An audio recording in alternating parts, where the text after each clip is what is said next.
Hello and welcome to this video. Today I'll teach you how to remove the background from an image in Photoshop. So let's say this is our image. We have this guy in our suit. Now firstly what you're going to do is you're going to go up here.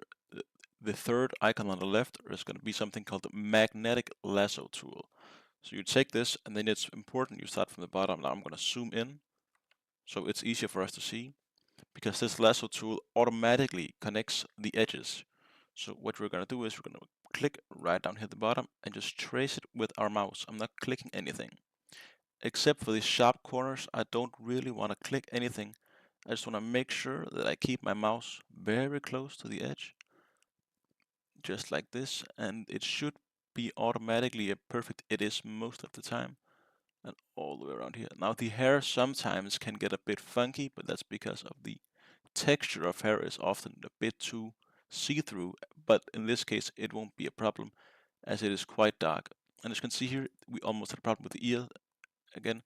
Here I'm gonna have to click manually, but it's alright as long as it doesn't make one of those little boxes. You can always go back and make sure that it's proper.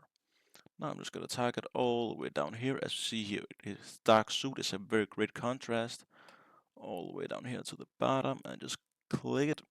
And then we're just going to drag the bottom all the way along here, make sure there's no imperfections, and click it.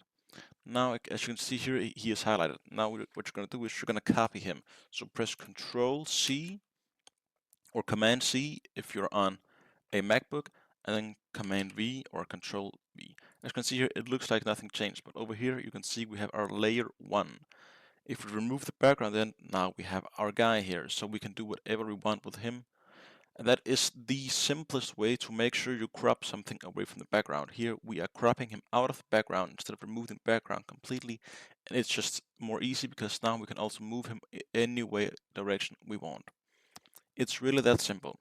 Thanks for watching and don't forget to like and subscribe.